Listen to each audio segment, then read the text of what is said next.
This is the FM Gold channel of All India Radio. In the program News Analysis, now we bring you a discussion on recent developments in Indo-Pak relations. The participants are G. Parthasarathy, former High Commissioner to Pakistan, and Simran Sodhi, Foreign Affairs Editor at The Statesman.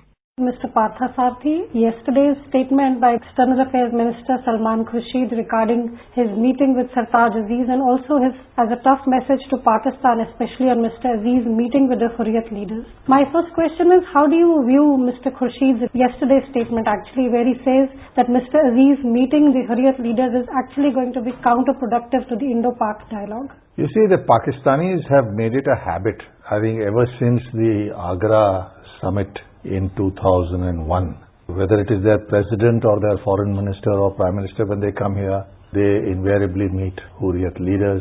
But those are bilateral visits, in the sense they've come for India-Pakistan relations.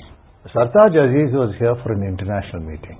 So in effect, he is sending a signal, not just to India, but to all the countries of Asia and Europe. This is an Asia-Europe meeting. That Kashmir is a serious issue and that Pakistan regards the Huriat and not legitimate government of the state of Jammu and Kashmir.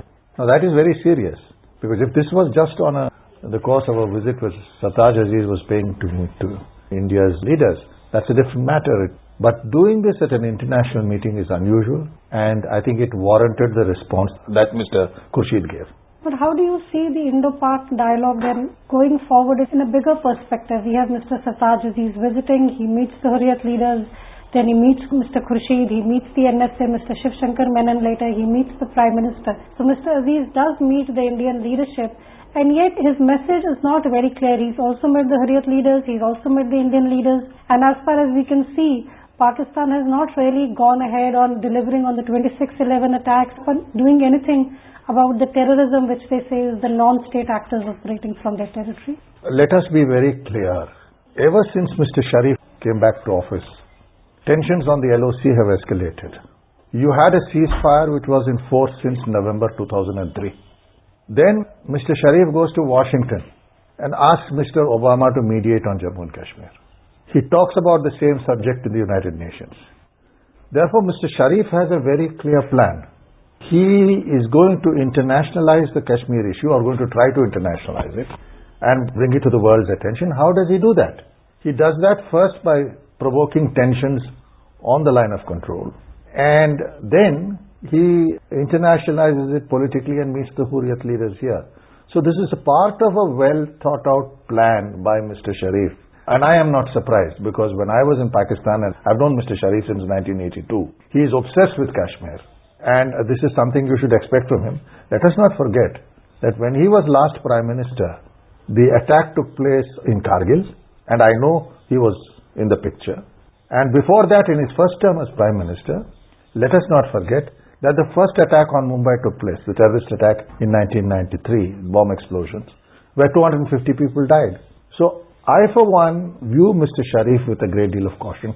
Where do you see the 26/11 attack and its entire shadow on the India-Pak dialogue going? We have learned that even yesterday this issue was raised between Mr. Khurshid and Mr. Aziz. But the point is that, is it going anywhere, or is this something that is continuously being raised and Pakistan is not doing anything about it? Again, let me go back to Mr. Sharif.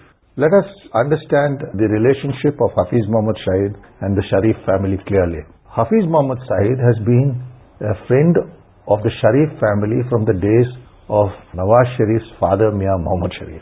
When Sharif was in his last tenure as Prime Minister, he actually sent the Governor of Punjab, Shahid Hamid, and his Information Minister, Mushahid Hussain Saeed, to call on Hafiz Mohammad Saeed and pay their respects to him. This is the Governor and his Information Minister. So the relationship and nexus between Hafiz Saeed and Mr. Sharif and his family are very close. After Mr. Sharif became Prime Minister and his brother was re-elected as Chief Minister of Punjab, the Punjab government is funding the Jamaat-ud-Dawa, which is the parent organization of the Lashkar-e-Taiba. So Hafiz Mohammad Saeed and the Lashkar today are not merely proteges of the army, they are also proteges of the ruling Pakistan Muslim League. So if anyone expects that we will get justice and the perpetrators of 26/11, including Hafiz Mohammad Saeed, would be brought to justice. I'm afraid that would not be realistic. In another statement that Mr. Khurshid gave yesterday, he talked about the Indo-Pakistan dialogue being between two members, not being something in isolation. Would you say that this is somewhere giving out a message that India is making the steps, it is taking the steps towards Pakistan and trying to achieve some kind of a peace, and those steps are not being taken by Pakistan? Would you say that is what is happening again and again? Let's look at the facts. When Mr. Sharif assumed office, the Prime Minister sent his special envoy, Satinder Lamba, to meet him in Lahore. Thereafter, Dr. Manmohan Singh has reached out to Mr. Nawaz Sharif. What is we've got in return? Violation of the ceasefire, escalation of line of control tensions, and Mr. Sharif no longer talks about the ceasefire. He talks about going back to the situation as it existed in 1999 when he was Prime Minister. What happened when he was in Prime Minister? There was no ceasefire and there was the Kargil conflict. So we should read whatever Mr. Sharif says very carefully. And incidentally, yesterday when Mr. Sartaj Aziz was meeting with the External Affairs Minister, the Pakistan Foreign Office issues a statement condemning what it calls as Indian atrocities against the people of Kashmir. I think we should be very, very real. Yes, you have to engage Pakistan, it's a neighbor. You have to talk to them. But let us not have any illusions that with the Sharif dispensation, either that cross-border terrorism is going to end or that the perpetrators of 26/11, including Hafiz Mohammad Saeed, would be brought to justice. A lot of people have said that Prime Minister Dr. Manmohan Singh should not have met Nawaz Sharif in New York. Do you think that is something he should not have done, that would have been a snub, that would have made Pakistan realize that India wants a tougher stance? I think nothing was lost by the Prime Minister meeting Mr. Nawaz Sharif in New York. After all, we established to the world that we were always ready to talk with Pakistan, even at the summit level. But from what I understand, the Prime Minister gave Mr. Sharif a very tough message. But as I said, my reading of Mr. Nawaz Sharif is one has to be very careful in dealing with him. Where do you see this whole thing going forward, or do you see the whole thing going forward at all? Well, I think the Pakistanis are waiting for our next general elections to take place and find out what the new government which will assume office after the elections will be like. But I would caution that by the time all this takes place, it will be June or July. We should be very careful, because my view is that the way Mr. Sharif has behaved thus far, we should be prepared for more infiltration across the line of control. And I'm not very sure the ceasefire will be as stable as it has been in the past. Also, Mr. Sartaj Aziz, before he came to India, he requested for a meeting with Prime Minister Dr. Manmohan Singh. It took some time for India to agree to the meeting. Do you think this request should have gone forward? Look, he's the foreign minister and national security advisor of a neighboring country. So it is normal that he should call on the head of government. It's not whether he meets the head of government or he does not. It is the kind of message he is given. And if Prime Minister has repeated the sort of tough message he gave to Nawaz Sharif in New York, that is welcome. But I think the point that a lot of people are raising is that India is giving out what it calls tough messages, and we have Mr. Khurshid talking tough yesterday before he meets Mr. Aziz. But is anything coming out of all this tough talk? Well, tough talk, unless followed up by tough action, really is quite meaningless. And we would need to consider very carefully measures that we need to take to deal with that situation. Certainly, I would favor that if our forces are attacked across the line of control, then they should respond very firmly as we have done in the past. Secondly, I think the message needs to go out to the world and to Pakistan that it cannot be business as usual and returning to the dialogue that we had in 1999 if all this continues, because in 2003, Pakistan agreed that the composite dialogue will be resumed after the assurance given by President Musharraf to our Prime Minister, then Mr. Vajpayee, that territory under Pakistan's control will not be used for terrorism. If it continues, then the dialogue as it existed can no longer go forward. We'd have to look at a new way to engage Pakistan. The tough talk. So as a diplomat who spent like 2 terms in Pakistan, what are the measures that you would outline for the government? I think the first message is to Mr. Sharif that you may want to go back to 1999. We are not ready. Because after we started the dialogue in 1999, in your tenure, Kargil intrusion took place, attack on our parliament took place, and all this is because there has been terrorism sponsored on your soil against India. And we would like to see firm indications that that is coming to an end. In the meantime, we can meet and discuss other issues or whatever is possible, but there can be no serious dialogue on the entire range of issues we were talking about earlier. So this Pakistan demand which comes up time and again that we need to go back to the composite dialogue, do you think it's like asking for too much? Well, as I said, when the composite dialogue was resumed in 2003, it was resumed following the assurance from President Musharraf that territory under Pakistan's control will not be used for terrorism against India. So I would insist that Mr. Nawaz Sharif personally gives a commitment that he will abide by that assurance if the dialogue on the old format, the composite dialogue, is to be resumed. There was a time about a year back when there was a lot of talk that Sir Creek and Siachen are deliverable. They are quite close to being solved between India and Pakistan.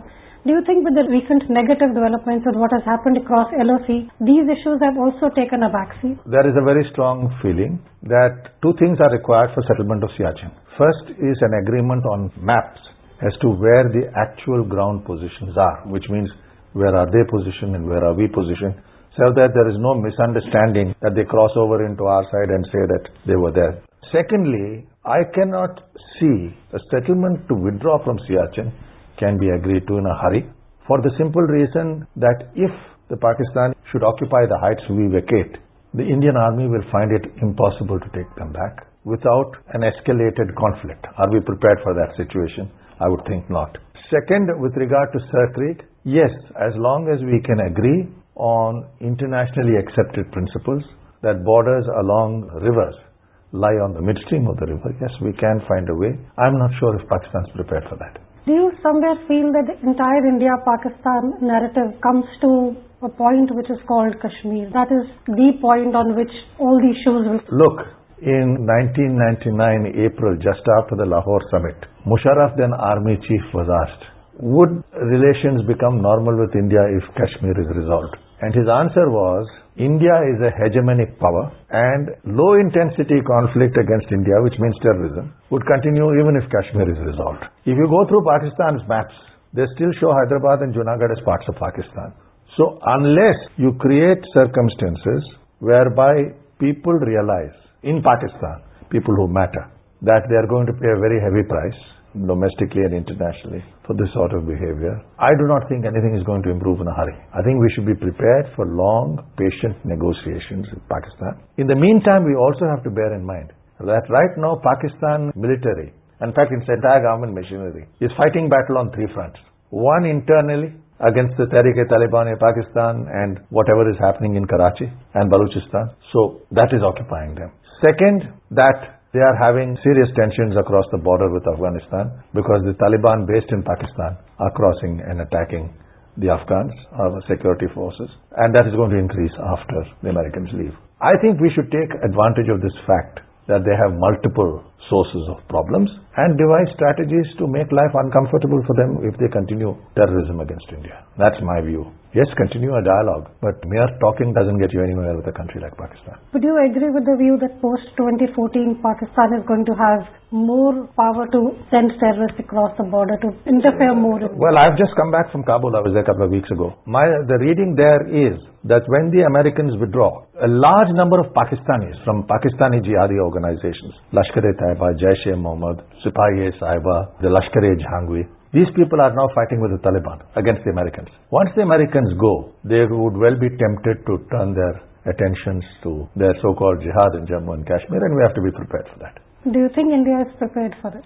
I would hope so. And with this, we bring the discussion to an end. Thank you. You are listening to a discussion on recent developments in Indo-Pak relations. The participants were G. Parthasarthi, former High Commissioner to Pakistan, and Simran Sodhi, Foreign Affairs Editor, The Statesman. It came to you in the program News Analysis, produced and presented by the News Services Division of All India Radio. This program is also available on our website, newsonair.nic.in. You may email your opinion about this program at airnsdtalks@gmail.com.